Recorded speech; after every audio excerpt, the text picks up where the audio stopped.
Goodra VSTAR is one of the most underrated decks in standard format right now. I've had several great online finishes with it, as well as a couple top 8s in League Cups. But what's kind of weird about Goodra is if you look at the online data, it doesn't look great. Only a 48 win percentage overall, and also just like below 50% matchups against several of the relevant meta decks. I truly feel like Goodra is partially weighed down because it is a very difficult deck to play, and also I feel like there's a lot of suboptimal lists going around. So today I'm going to try to fix that. I'll be sharing my list and all my tips to help you improve and become an amazing Goodra player. Here's the deck list I've been using for a while, give or take a few cards. Really, the objective of this deck is to be getting turn 2 Rolling Iron. Just there's a lot of decks that cannot deal with that, having a big tanky Pokemon also hitting for respectable damage output. There are a few decks that can one-shot a Goodra, but we still have all sort of other attacking options to be able to overcome this matchup. Zamazenta is like truly one of the best cards in the deck, and you really cannot play without this card. Just 220 damage on a single prizer just makes our prize maps so much easier, and Mirage really is a huge buff for this deck. Being able to one-shot a Tyranitar V in that Lugia matchup, or a Giratina V-Star in that matchup is really a very awesome card to have in this deck. The rest of the deck is just straight consistency. I'm playing Lumineon and 4 Ultra Balls just because this deck, more so with any other Lost Box deck, if we miss Colress on the first or second turn, we're really in a lot of trouble. We don't have Lost Vacuum to accelerate that Lost Zone, so if we're using like Mirage Gate on turn 4, most of the time we'll be too far behind and we can't win those games. So I want to have as many outs to get Colress going as fast as possible. Lumineon's really not as bad of a liability as you would think. We have water energies in this deck, so we can use Aqua Return, and we're also playing one Collapsed Stadium to be able to bounce it right off of our bench. Really, there's nothing else too crazy in here. I'm playing Roxanne over Iona just because Iona's bigger strength over Roxanne is it's better early on. But if I'm not playing Colress on turn 1 or turn 2, I'm probably losing that game anyway, so I'd rather just take the late game strength of Roxanne. And Hisuian Heavy Ball is sort of one of the later includes I put in my deck, just because this one, more so than any other Lost Box deck, because like I'm really not a huge fan of Hisuian Heavy Ball in general, unless you have like one super integral attacker like a Kyogre or Radiant Charizard. It's usually like a blank spot in your deck otherwise. Like there are matchups that completely go south for you if you just don't have access to Cramorant turn 1 or turn 2, or you don't have Zamazenta in that key moment. So we really sort of need that Hisuian Heavy Ball. We don't ever like really need to Cramorant, we don't ever need to Zamazenta. It's like that's overkill. So I feel like Hisuian Heavy Ball is just sort of like meeting in the middle. So like the ideal board state with this deck early on is I want to get 3 flower selectings if I'm going first, just because like I said earlier, if I'm using Rolling Iron on turn 2, I'm probably going to be beating you. So I always like to prioritize my Comfeys first, and then also going for Radiant Greninja is always nice. We have energies on our hands, and then I'll go for like my attackers like Goodra or Cramorant. And I guess one sort of strategy notes, just in general, I'm only ever going to be benching one Goodra VSTAR because I'm swinging with Goodra in my active spot.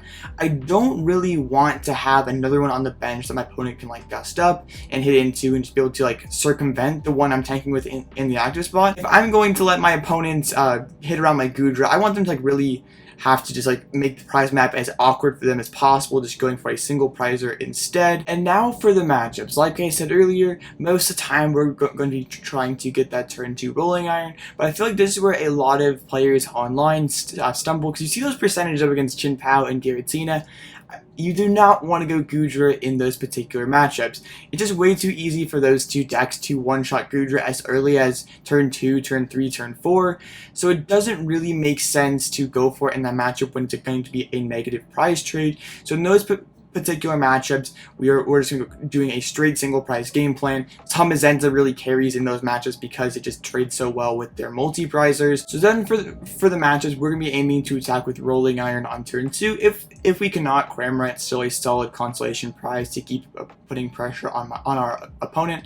And in those Lost Box matchups, I actually prefer to go second because we're never getting Lost Mine first, so we need to get ahead in the prize trade by using Spit Innocently on our first turn going second. So if I ever win the coin flip, I'm immediately choosing to go second just so we can stay ahead in those prize trades. And also Goodra is just like pretty much a logistical nightmare for them to deal with efficiently. Some of the tougher matches for this deck that you definitely need to play around are Miraidon and Urshifu. Miraidon does have potential to one-shot our Goodra especially early on in the game with Electric Generator, Flaffy, and Raichu. But what I like to do in the matchup, I'm still going for Goodra early on, because if they want to go for that big knockout play with the Raichu, they have to spend lots of their resources to do it. So then after they use their Raichu, they're going to have to be dumping most of, if not all, their energies in play. Then I like to respond with a Moonlight Shuriken to KO one of or just all their Flaffies.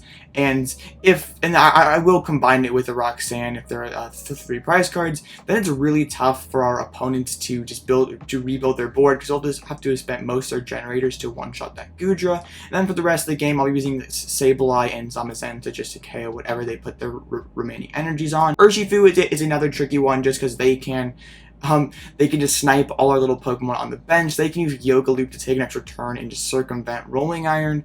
So what I like to do is just be very minimalistic on the bench early on. I'm usually going to have like 2 Comfeys, a Goodra, and that's it.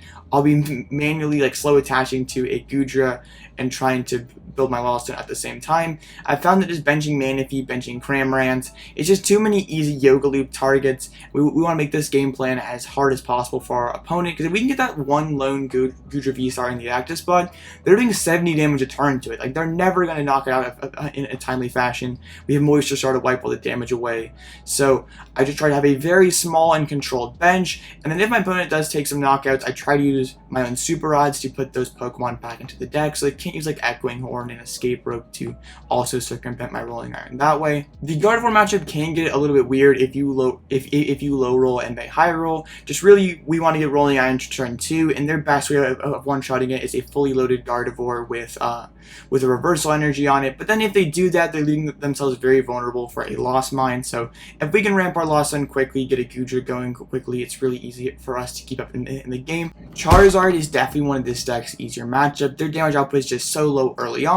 With Moisture Star, usually we can get a Goodra that gets a ton of value early in the game. One thing we do have to keep track of though is they can use Rope plus Boss's Orders to get around Rolling Iron and one-shot a Goodra. So I like to try to like spread damage on like 2 Charizards, maybe use my 1 Boss's Orders early on. So if my opponent goes for that Rope Boss play to KO my Goodra, that other Charizard's damaged up, so I can use a Zamazenta to finish it off and then close out the game with Lost Mine, or just go from 6 prizes to 5 prizes down to 3 prizes. That way they can't go Belt Boss Rope to KO our Goodra V-Star. And finally, Lugia.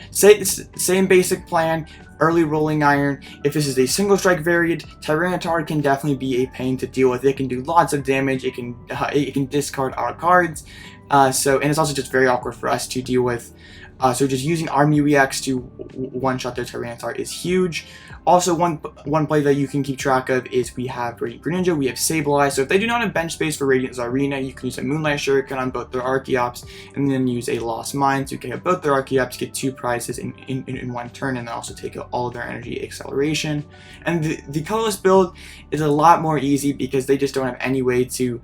Like, their only way to do big damage is with Weirdeer, but Weirdeer gets one-shot by Zamazenta, so if we get Goodra going early, then they can respond with a Weirdeer, sometimes after our Goodra's taken 2 prizes. Then if we can follow up with a Zamazenta, usually we just need Boss's Orders to close out the game, and they spent most of their energies to make that play possible. This is actually really the matchup why I put the Hisuian Heavy Ball in this deck, because multiple times I prized my Zamazenta in crucial games where I needed to one-shot a Weirdeer with it. Well, that's all I have for this Goodra guide. I hope that it was very helpful, and if you enjoyed these different kinds of videos, like these more complex, in-depth matchup guides, please let me know by smashing the heck out of this like button, and if you enjoy it, please subscribe to my channel.